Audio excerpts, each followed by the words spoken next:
ये इंद्रलोक है अर्जुन। यहां दुख की परछाई भी नहीं, यहां केवल सुख, आनंद है, शांति।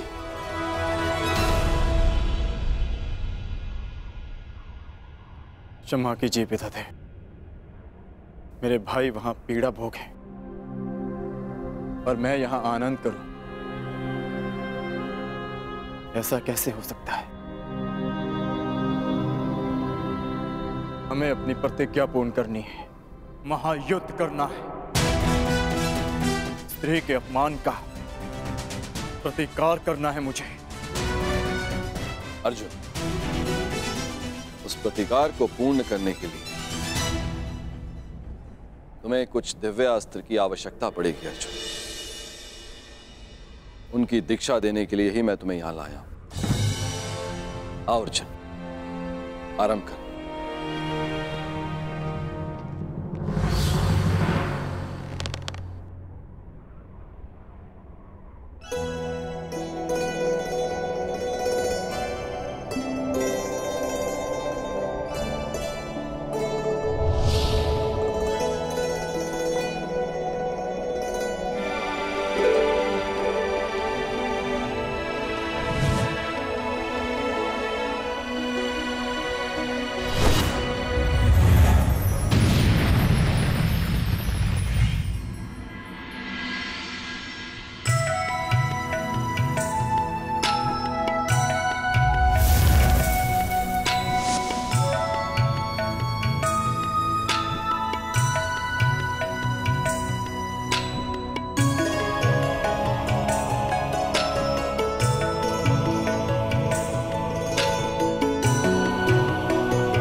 आंखों में इतना स्नेह लिए किससे देखी जा रही हो उर्वशी?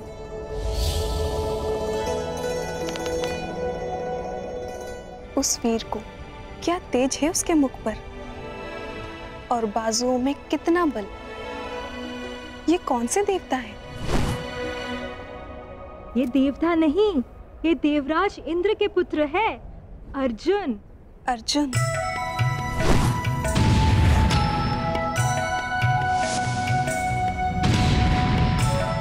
प्रतीत होता है तो तुम्हारा मन आ गया है इस देवता पुत्र पर मैं तो तुम्हें पहले ही सावधान कर चुकी हूँ।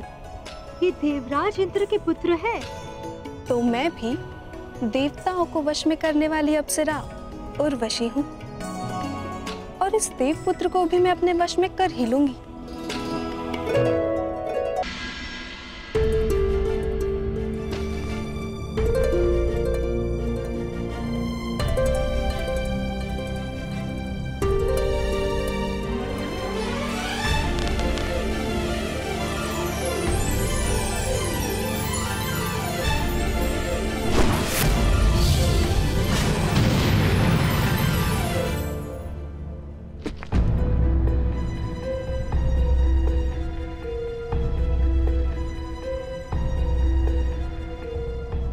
तुनीर कहाँ गए?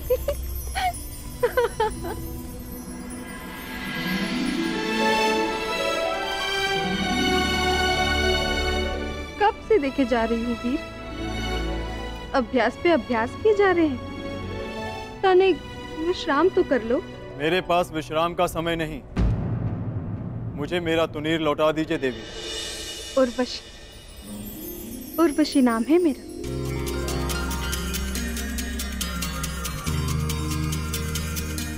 देवलोक की प्रधान अप्सरा हूँ मैं। हम स्वर्ग भ्रमण पर जा रहे हैं, आप भी चलिए। क्षमा चाहता हूँ देवी, मैं यहाँ स्वर्ग भ्रमण के लिए नहीं आया। मैं यहाँ इसलिए आया क्योंकि मुझे कुछ पापियों को नरक का मार्ग दिखाना है। शीघ्र अपना अभ्यास समाप्त करके मुझे अपने भ्राताओं के पास जाना है। जो दूर है उसकी इतनी चिंता, और जो समीप है उसका प्रेम और अभिवादन स्वीकार ही नहीं रहे हो। मैं तुम पर मोहित हूँ वीर, मुझे प्रेम दान करो, मेरे मन की अग्नि को शांत करो। क्षमा कीजिए देवी, मैंने 13 वर्ष का ब्रह्मचर्य व्रत लिया है। प्रणिपात।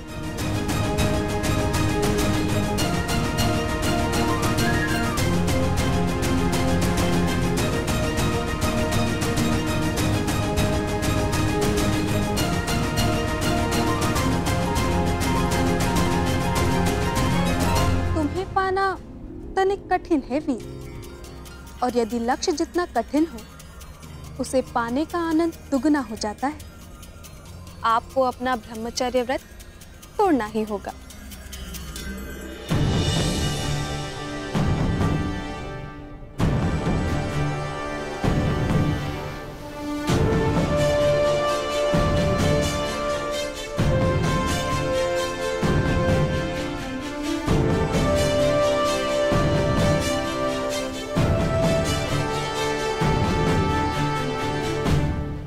सागर की लहरों का स्वर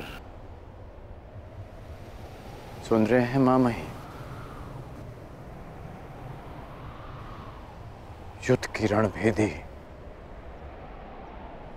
सुनाई दे रही है ना आपको? आप कितना भी प्रयास कर लीजिए इस युद्ध को रोकने का, परंतु हस्तिनापुर के द्वार पर 12 वर्ष पूर्व ही युद्ध का शंखनाद हो चुका है। हाँ, जानता हूं। इसी कारण इस युद्ध को रोकने का प्रयास कर रहा हूं। राज्यसभा में मैंने इस युद्ध का विरोध इसलिए किया क्योंकि बात सिर्फ हस्तिनापुर की सुरक्षा की नहीं। यदि युद्ध हुआ तो आपको युवराज दुर्योधन का साथ देना पड़ेगा, और आप नहीं चाहते कि आपको पांडवों के विरुद्ध अस्त्र उठाने पड़े, और आप ये भी नहीं चाहते कि भाई भाई के विरुद्ध शस्त्र उठाए। हाँ, मैं नहीं चाहता कि भाई भाई पर शस्त्र उठाए, क्योंकि इस युद्ध से विनाश के अतिरिक्त कुछ नहीं मिलने वाला। मिलेगा, अवश्य मिलेगा माँ मही। परिवर्तन, न्याय, अधिकार मिलेगा जो इसके योग्य होगा। युद्ध तो होकर रहेगा माँ मही, युद्ध तो होकर रहेगा।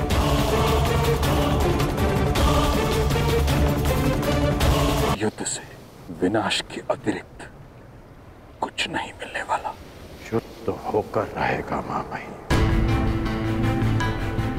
निसंदेह मैं आपकी पीड़ा और आपका तर्क समझ सकता हूं,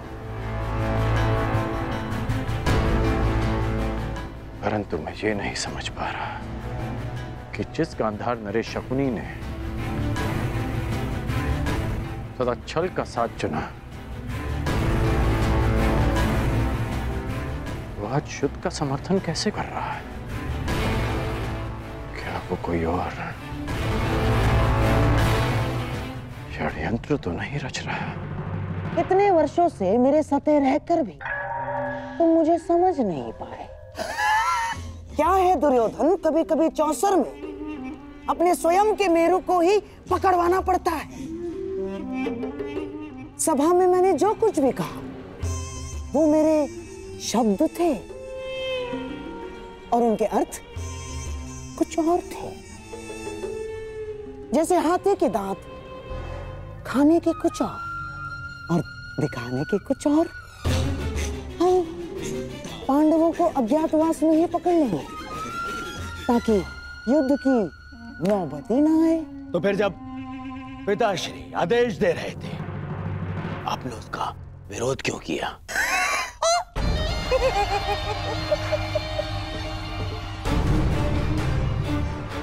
अपने विरोधियों को धराशायी करने के लिए मेरे प्यारे सम्राट। हमारे पक्ष में विरोधी? हाँ, हमारे पक्ष में विरोधी। जैसे लाक्षागृह की योजना उस विदुर ने बिगाड़ दी, और जैसे द्यूत क्रीड़ा का छल तोड़ने पर उतारू था तुम्हारा मित्र कर्ण। हाँ, हमारे पक्ष में कई सारे ऐसे हैं जिन्हें न्याय और धर्म का मद है, और यदि सभा में मैं महाराज का विरोध नहीं करता तो ये महामहिम भीष्म, महात्मा विदुर, अंगराज कर्ण और गुरु द्रोणाचार्य, ये सारे हमारी मंशा में बाधा बन जाते। और इसीलिए आपने उन्हें मौन कर दिया। हाँ।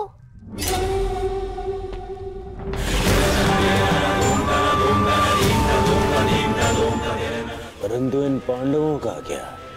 हाँ, पांडवों का क्या होगा? वो तो बेचारे वनवासी ही रहेंगे दुर्योधन। अज्ञातवास में जाने से पूर्व हम उन्हें पकड़ लेंगे।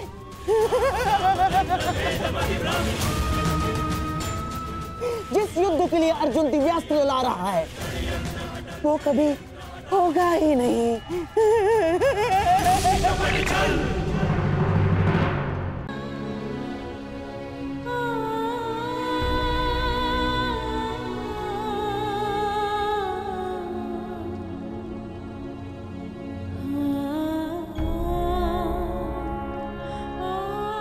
हे प्रभु, मेरे पुत्रों की वनवास की अवधि समाप्त होने वाली और अब उन्हें अज्ञातवास में प्रवेश होना है।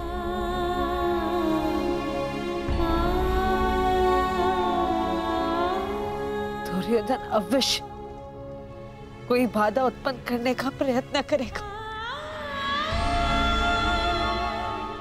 मेरे पुत्रों की रक्षा करना प्रभु।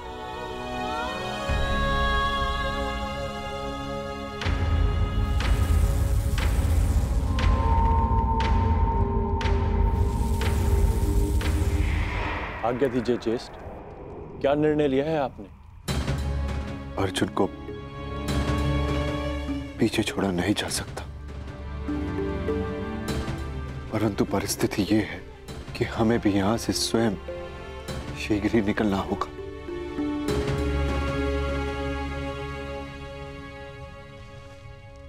पांचाली, अज्ञातवास प्रारंभ होने में बस कुछ ही प्रहर शेष है। हमें यहां से प्रस्थान करना होगा, क्योंकि दुर्योधन हर संभव प्रयास करेगा कि अज्ञातवास में प्रवेश करते ही वो हमें पकड़ ले, और इसका परिणाम पुनः 12 वर्ष का वनवास। समझने का प्रयास करो पांचाली।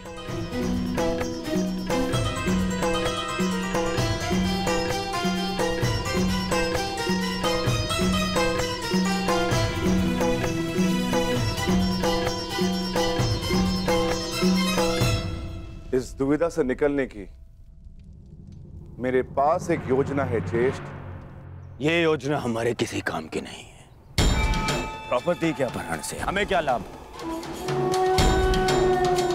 हमारी योजना तो उन पांडवों को वनवास भेजना है। उस द्रौपदी का हरण नहीं। हाँ, स्पष्ट कर दीजिए गांधार नरेश। कहीं द्यूत क्रीड़ा में जो द्रौपदी के साथ नहीं हुआ, कहीं वही करने का विचार तो नहीं है मामा श्री?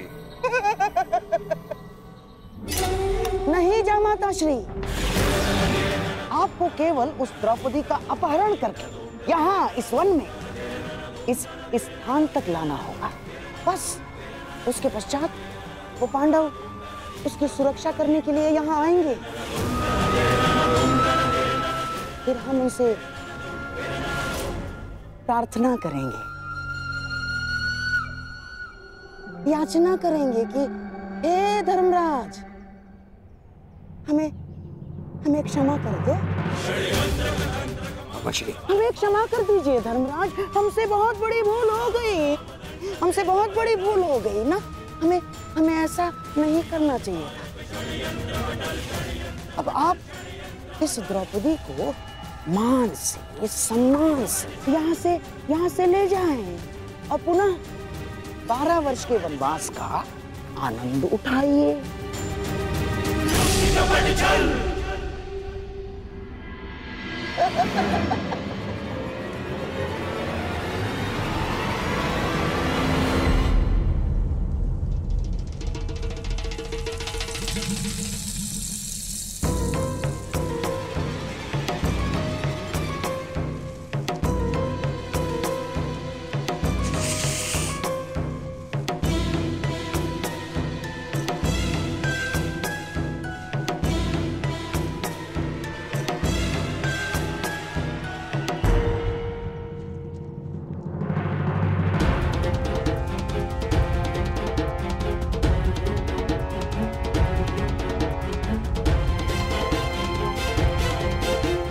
पांडवों को जाना तो था ही, परंतु ये भीम विपरीत दिशा में क्यों जा रहा है?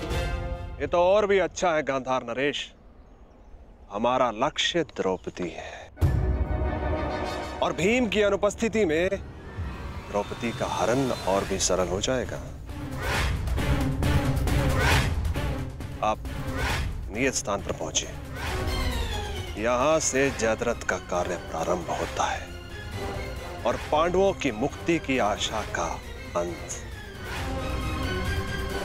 आज सूर्यास्त के पश्चात ही पांडव वनवास जाएंगे।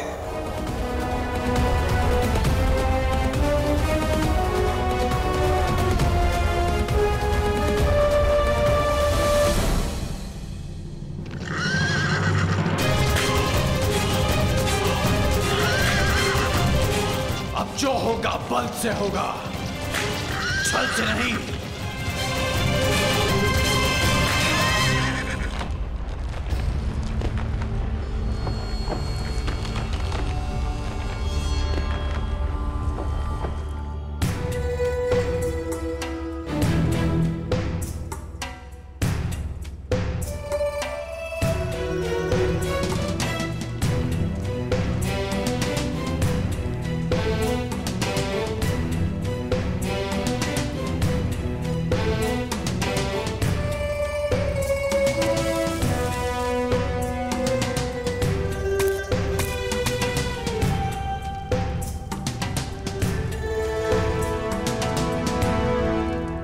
ये गुफा वनवास के समय भीम ने खोजी थी।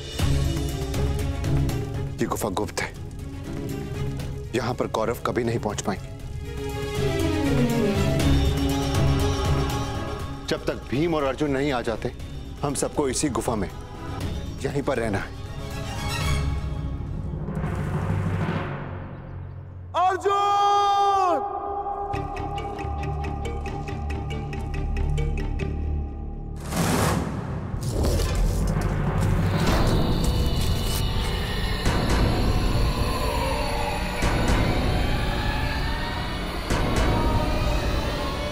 अधिक समय नहीं, सूर्यास्त होने वाला है। नकुल, सहदेव, तुम दोनों पांचाली की सुरक्षा करना, जब तक मैं भोजन का कुछ प्रबंध करके आता।